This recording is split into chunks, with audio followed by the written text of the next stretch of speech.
Good morning students. अपने last lecture में हमने स्पॉन्टेनिटी की बात की थी कि स्पॉन्टेनियस रिएक्शंस एक्चुअल में क्या होती हैं। देखो, जिस तरह फर्स्ट लो जो है वो हीट फ्लो को, किस तरह से हीट का फ्लो होता है कोल्ड टू हॉट या हॉट टू कोल्ड, उसको एक्सप्लेन नहीं कर सका था। जबकि सेकंड लॉ ऑफ थर्मोडायनामिक्स जो है वो इसी चीज़ को एक्सप्लेन करता है कि जो हीट का फ्लो है वो कंटिन्यूसली हॉट से कोल्ड बॉडी की तरफ होता है। ठीक है, उसी प्रोसेस में हम आगे चल रहे हैं। हमने स्पॉन्टेनियस रिएक्शंस देखी थी कि स्पॉन्टेनियस रिएक्शन एक्चुअल में क्या होती हैं।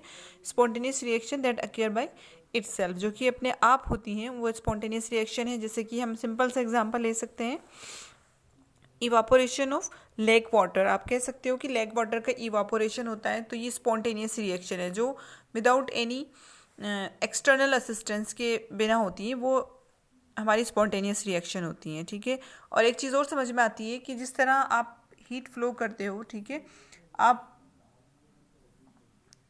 लेक का वाटर है, इवापोरेट हो रहा है। ठीक है, किसी अर्ज की ज़रूरत नहीं है, ये स्पॉन्टेनियस प्रोसेस है हमारी। अब एक चीज़ ये समझ में आती है कि जब ये वेपर्स जो हैं, जब ये ऊपर चली जाती हैं, तो इन्हें फिर से पानी में लाने के लिए, यानी इस रिएक्शन को, इस स्पॉन्टेनियस रिएक्शन को रिवर्स करने के लिए, ये ऑटोमेटिक रिवर्स नहीं होगी। इसे रिवर्स करने के लिए आपको क्या करना होगा, आपको कोई एक्सटर्नल फैक्टर यहाँ पर अप्लाई करना होगा। ठीक है, तो आप प्रेशर कम करोगे, जो भी एक्सटर्नल फैक्टर आप अप्लाई कर रहे हो, तब जाकर ये रिएक्शन रिवर्स होगी। तो हम एक चीज़ ये कह सकते हैं कि जो हमारी स्पॉन्टेनियस रिएक्शंस हैं, वो स्पॉन्टेनियस रिएक्शन कैसी होती है, इरिवर्सिबल होती है। एक तो ये टर्म हमें याद में रखना है। ठीक है, कि हमारी जो स्पॉन्टेनियस रिएक्शन है वो इरिवर्सिबल होती है, यानी आप उन्हें रिवर्स नहीं कर सकते हो। विदाउट एनी एक्सटर्नल असिस्टेंस आप उन्हें रिवर्स नहीं कर सकते। ठीक है, तो ये चीज़ हमारी क्लियर होती है कि स्पॉन्टेनियस रिएक्शन क्या है और किस तरह से आप स्पॉन्टेनिटी को एक्सप्लेन करते हो। उस स्पॉन्टेनिटी को समझाने के लिए हमारे पास 3 क्राइटेरिया थे। क्या क्राइटेरिया थे स्पॉन्टेनिटी को समझाने वाले? पहला क्राइटेरिया था हमारा एंथैल्पी। हम एंथैल्पी को लेकर चले थे कि किस तरह से एंथैल्पी जो है वो हमें बता सकती है कि स्पॉन्टेनियस रिएक्शंस कैसे होंगी, या क्या किस तरह एक्सप्लेन करेगी वो स्पॉन्टेनिटी को।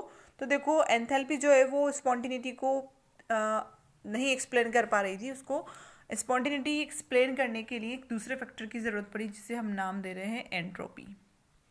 आज इसी एंट्रोपी को हम अच्छे से स्टडी करेंगे। ठीक है, सबसे पहले हम एंथैल्पी के साथ देख लेते हैं कि एंथैल्पी ने किस तरह से एक्सप्लेन किया था स्पॉन्टेनिटी को।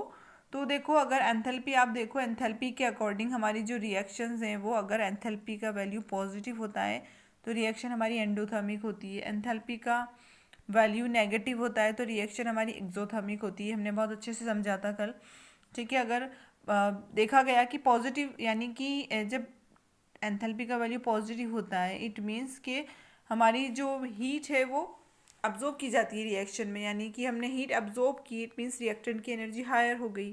ओके, तो बहुत सी रिएक्शंस थी ऐसी, अगर पॉजिटिव एनर्जी है जिसमें, ठीक है, एनर्जी एब्जॉर्ब कर रहा है, इट मीन्स कि रैंडमनेस वहाँ पर कम हो रही है। एनर्जी उसको एब्जॉर्ब करने के लिए, रिएक्शन स्टार्ट करने के लिए एनर्जी एब्जॉर्ब करना पड़ी। डेल्टा एच पॉजिटिव का वैल्यू यही शो करता है।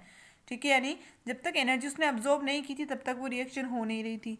ठीक है, उसके बाद अगर डेल्टा एच नेगेटिव है, इट मीन्स के उसने एनर्जी रिलीज़ की, रिएक्टेंट के पास ऑलरेडी इतनी सारी एनर्जी थी, इतनी हीट थी कि उन्होंने रिएक्शन होने के बाद उससे रिलीज़ किया।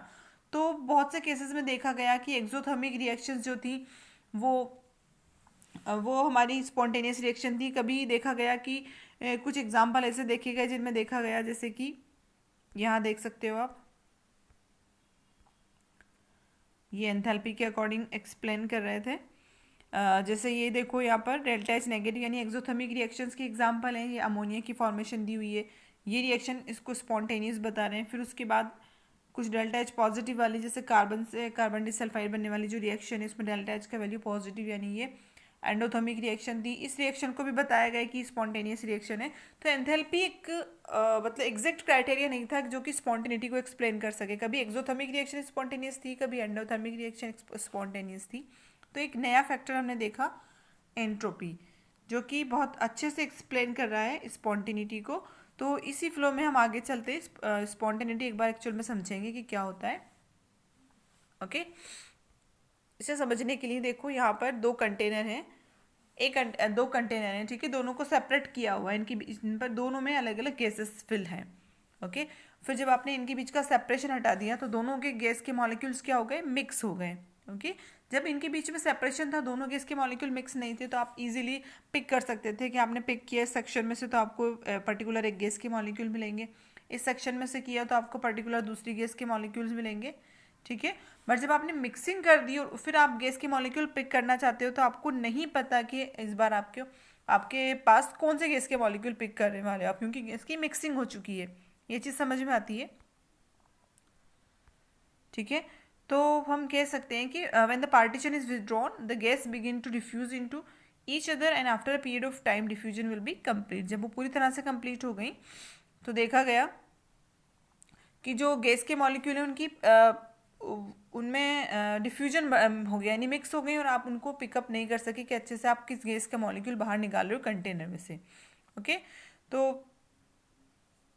यहाँ से एक नया पोस्टुलेट ये बता रहे हैं कि इस तरह से जब आपने ये करके देखा तो यहाँ से आप एक नया पोस्टुलेट निकाल सकते हो सेकंड लॉ के लिए। वो पोस्टुलेट क्या है कि इन एन आइसोलेटेड सिस्टम, किसी भी एक आइसोलेटेड सिस्टम के लिए there is always tendency for a system energy to become more disorder or chaotic and this could be a criteria for spontaneous change. ये इम्पॉर्टेंट है ये 5 लाइन हमारे लिए। किस तरह से ये जब उन्होंने गैस वाला जब एक्सपेरिमेंट करके देखा तो उससे उन्होंने देखा कि कोई भी एक आइसोलेटेड सिस्टम है, आइसोलेटेड सिस्टम आप समझते हैं सभी, जो कि आइसोलेटेड है, सिस्टम और सराउंडिंग के बीच में किसी तरह का कोई हीट और एनर्जी एक्सचेंज नहीं हो रहा है। ओके। तो उस आइसोलेटेड सिस्टम में भी एक टेंडेंसी होती है टू बिकम मोर डिसऑर्डर। ठीक है। और क्वाइटिक, डिसऑर्डर या क्वाइटिक होना। ठीक है। तो वो आइसोलेटेड सिस्टम जो है वो डिसऑर्डर होगा without exchanging heat with surrounding. तो इसी तरह से और स्पॉन्टेनियसली वो रिएक्शन करेगा। तो स्पॉन्टेनिटी की एक क्राइटेरिया माना जा रहा है। ठीक है। आगे चलते हैं।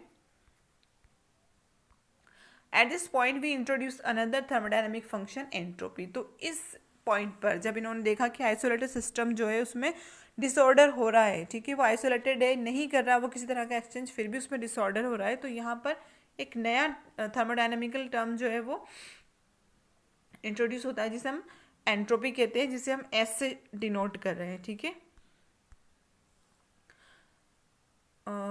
To form a mental picture we can think entropy is a measure of the degree of randomness. यहाँ इस चीज़ को अंडरलाइन कर लो। एंट्रोपी क्या है? It is the measure of randomness और डिसऑर्डरनेस। ओके। जितनी ज़्यादा किसी पर्टिकुलर सिस्टम में डिसऑर्डरनेस होगी, ठीक है, अरेंजमेंट सही नहीं होगा मॉलिक्यूल्स का, उसकी एंट्रोपी उतनी ही हायर होगी। बस ये चीज़ ध्यान में रखो, क्योंकि एंट्रोपी क्या है? डिसऑर्डरनेस या रैंडमनेस की मेजरमेंट है। ओके। फिर उसके बाद एक चीज़ यहाँ एक्सप्लेन की इन्होंने कि crystalline solid state is the state of lowest entropy. आप बात देखो, जो भी क्रिस्टलाइन सॉलिड होते हैं उनमें बहुत अच्छे से पैकिंग होती है, जो भी एटम्स या मॉलिक्यूल है उनकी पैकिंग इतनी सॉलिड होती है कि आप उसे डिस्टर्ब नहीं कर सकते हो। मॉलिक्यूल्स के बीच में बहुत कम गैप होता है और आपस में बिल्कुल फिक्स्ड होते हैं, बहुत अच्छे से पैकिंग होती है। तो यहाँ आप कहोगे कि रैंडमनेस क्या है? कम है। समझ में आ रही है चीज़? एस की वैल्यू यहाँ पर डिक्रीज होगी क्योंकि ये अरेंज्ड है, वेल अरेंज्ड है। जबकि आप गैसियस मॉलिक्यूल्स को देखोगे तो गैस के मॉलिक्यूल्स क्या होते हैं? काफ़ी दूर दूर होते हैं। एक मॉलिक्यूल यहाँ होगा, एक मॉलिक्यूल यहाँ होगा, उनके बीच में फोर्स ऑफ अट्रैक्शन बहुत कम होता है। तो आप कह सकते हो कि उनमें क्या है? फोर्स ऑफ अट्रैक्शन नहीं, एक दूसरे को बांध कर नहीं रख सकते हैं। इट मीन्स कि वो रैंडमली अरेंज नहीं है। तो यानी हम कह सकते हैं कि gaseous state is the state of highest entropy. ये चीज़ ध्यान में रखना। आगे चलते हैं। अब देखो, एंट्रोपी को अगर हम मैथमेटिकली रिप्रेजेंट करें तो mathematical representation entropy change delta S represent किया जाता है इज इक्वल्स टू द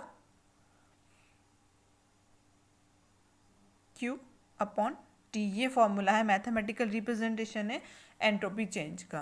किसी सिस्टम की एंट्रोपी चेंज अगर आपको देखना है तो ये क्या बताता है ये फार्मूला कि एंट्रोपी चेंज जो है वो डायरेक्टली प्रोपोर्शनल है किसके? हीट के, और इन्वर्सली प्रोपोर्शनल है किसके? टेम्परेचर के। ओके। देखो, heat added to a system at lower temperature, lower temperature पे भी आपने हीट सिस्टम को दिए तो causes greater randomness than when the same quantity of heat is added at high temperature. ये चीज़ ध्यान में रखना कि टेम्परेचर के तो इन्वर्सली प्रोपोर्शनल है एंट्रोपी, ओके, और हीट के डायरेक्टली प्रोपोर्शनल है, क्योंकि आप लोअर टेम्परेचर पर भी अगर हीट प्रोवाइड कराते हो तो उससे ज़्यादा रैंडमनेस आती है as compare to higher temperature, okay. तो इस तरह से हम रिप्रेजेंटेशन दे सकते हैं। कोई भी रिवर्सिबल रिएक्शन है, रिवर्सिबल रिएक्शन समझते हो जो रिवर्स हो रही है, ओके, जो कि स्पॉन्टेनियस नहीं है। रिवर्सिबल रिएक्शन सभी समझते हैं जो फॉरवर्ड डायरेक्शन में भी जाती है और बैकवर्ड डायरेक्शन में भी आ रही है, ओके। ये रिवर्सिबल रिएक्शन होती है, दोनों डायरेक्शन में रिवर्स हो सकती है। तो इन रिवर्सिबल रिएक्शन के लिए जो एंट्रोपी चेंज का फॉर्मूला है वो इस तरह से दिया जाता है।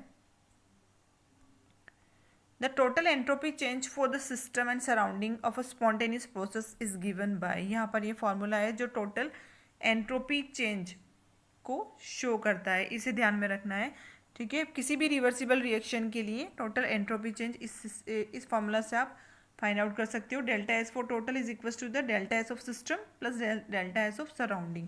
सिस्टम और सराउंडिंग की जो भी एंट्रोपी उनका समेशन होता है टोटल, ऑब्वियसली, ठीक है, टोटल एंट्रोपी चेंज, और इसकी वैल्यू क्या होती है, हमेशा हायर होती है। ये सेकंड लॉ हमारा यही चीज़ एक्सप्लेन करता है कि यूनिवर्स की जो टोटल एंट्रोपी है वो हमेशा हायर होती है, ओके, जीरो से ग्रेटर होगी।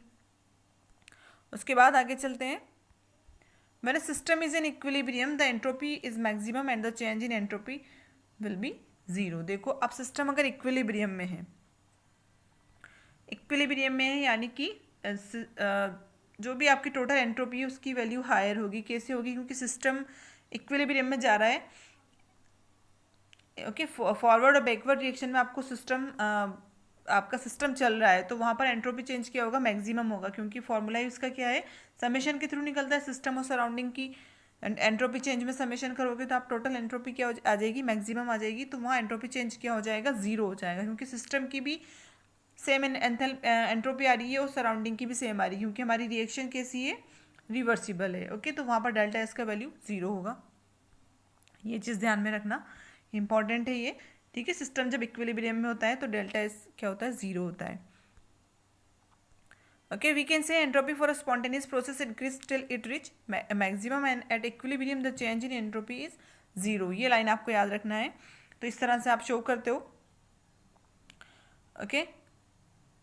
तो ये तो था हमारा एंट्रोपी चेंज। एंट्रोपी एक्चुअल में क्या होती है वो चीज़ हमने देखी कि एंट्रोपी क्या है, रैंडमनेस की डिग्री है। रैंडमनेस को मेजर किया जाता है एंट्रोपी के थ्रू कि आपका सिस्टम कितना वेल अरेंज है या नहीं है।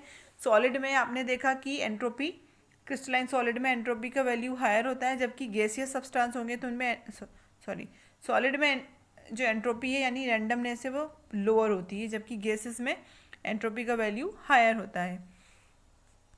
फिर उसके बाद एंट्रोपी के लिए आपने फॉर्मूला देखा, ओके। और रिवर्सिबल के लिए आपने देखा कि जो आपकी रिवर्सिबल रिएक्शन है उनके लिए एंट्रोपी मैक्सिमम होती है और एंट्रोपी चेंज जो है वो जीरो होता है। ये चीज़ हमने देखी। अब यहाँ पर आपको कुछ क्वेश्चंस दिए हुए, जैसे देखो क्वेश्चन नंबर 1 में पूछ रहा है आपसे कि एक लिक्विड क्रिस्टलाइज होता है इनटू अ सॉलिड, तो आपको एंट्रोपी बताना है कि डिक्रीज होगी या इंक्रीज होगी। तो obviously liquid crystallize into solid, कोई भी लिक्विड है वो सॉलिड में क्रिस्टलाइज हो रहा है और हमें पता है कि क्रिस्टलाइज सॉलिड में एंट्रोपी का वैल्यू लोएस्ट होता है, तो हम कहेंगे कि यहाँ पर एंट्रोपी कम हो रही है। क्योंकि लिक्विड में, सॉलिड के कंपेयर में लिक्विड में अगर आप देखोगे तो मॉलिक्यूल्स थोड़े क्या होते हैं, दूर दूर होते हैं, उनके बीच में फोर्स ऑफ अट्रैक्शन जो है वो बीच में उनकी गैप ज़्यादा मिलता है, तो वो पास पास आ सकते हैं और ओके, और रैंडमनेस जो है वो उनकी डिस्टर्ब होती है। जबकि आप देखोगे सॉलिड में क्लोजली पैक पार्टिकल होते हैं, वेल अरेंज होते हैं, रैंडमनेस लोएस्ट होती है। उसके बाद सेकंड क्वेश्चन है temperature of a crystalline solid is rise from 0 kelvin to 115 kelvin. तो ऑब्वियसली टेम्परेचर 0 से 115 पर जा रहा है क्रिस्टलाइन सॉलिड का, टेम्परेचर बढ़ने पर क्या होगा, यहाँ देखो at 0 Kelvin the constituent particles are static and entropy is minimum. If temperature rise to 115 Kelvin, these begin to move and oscillate about this equilibrium position in the lattice and system become more disordered, therefore entropy increase. temperature बढ़ाने पर entropy increase हो रही है। तो इस तरह से कुछ पर्टिकुलर क्वेश्चंस हैं। ये एक क्वेश्चन है जिसमें आपको आयरन का ऑक्सीडेशन बताया गया है और उसके बाद ये आपको इन्होंने कुछ वैल्यूज़ दी हैं, किसकी वैल्यू है, एंथैल्पी का वैल्यू दिया है यहाँ पर, और आपसे क्या पूछा गया है, यहाँ आपसे पूछा गया है टोटल एंट्रोपी चेंज, तो वो आप इस फॉर्मूला से फाइंड आउट कर सकते हो। ओके, तो ये तो था हमारा entropy change. Okay, second law में हम 3 फैक्टर्स की जनरली स्टडी कर रहे हैं। सबसे पहले हमने स्पॉन्टेनियस रिएक्शंस देखी थी। ओके, उसके बाद हमने स्पॉन्टेनियस रिएक्शन को समझाने के लिए 3 क्राइटेरिया देखे थे, जिसमें से एंथैल्पी की बात की थी हमने अपने पिछले लेक्चर में। आज हमने बात की है एंट्रोपी चेंज की, कि किस तरह से एंट्रोपी चेंज जो है वो एक्सप्लेन करता है स्पॉन्टेनियस रिएक्शन को। और एक चीज़ ध्यान में रखना कि रिएक्शन अगर स्पॉन्टेनियस यानी ऑटोमेटिकली नेचुरली होने वाला रिएक्शन है, अपने आप हो रहा है रिएक्शन, तो उस रिएक्शन की एंट्रोपी क्या होगी, मैक्सिमम होगी। क्यों? क्योंकि वो अपने आप हो रहा है तो उसकी एंट्रोपी मैक्सिमम होगी, वो डिसऑर्डरनेस की तरफ बढ़ रहा है। जबकि वो रिएक्शंस जो कि स्पॉन्टेनियस नहीं है, उन्हें आपको स्टार्ट करवाना है, तो वो उन रिएक्शन की जो आप कह सकते हो एंट्रोपी जो है वो कम होगी as compare to spontaneous reaction. I hope spontaneity आपकी क्लियर हुई होगी कि किस तरह से स्पॉन्टेनियस रिएक्शंस होती हैं और किस तरह रैंडमनेस यानी कि जो एंट्रोपी है वो स्पॉन्टेनिटी को एक्सप्लेन करती है। ये चीज़ हमने देखी। अब थर्ड फैक्टर हमारा बच रहा है, ओके, गिब्स फ्री एनर्जी है। उस गिब्स फ्री एनर्जी के थ्रू ही हम आगे चलेंगे और अपनी स्पॉन्टेनिटी को गिब्स फ्री एनर्जी से जोड़ेंगे। फिर उसके बाद जो हमारा टोटल तीनों क्राइटेरिया थे, एंथैल्पी वाला, एंट्रोपी वाला और गिब्स फ्री एनर्जी वाला, इन तीनों को जोड़कर यानी डेल्टा एच, डेल्टा एस और डेल्टा जी को जोड़कर हम देखेंगे कि इनके थ्रू किस तरह से हम किसी रिएक्शन की स्पॉन्टेनिटी को कैलकुलेट कर सकते हैं। ओके, आज के लिए इतना काफ़ी है। Thanks for watching.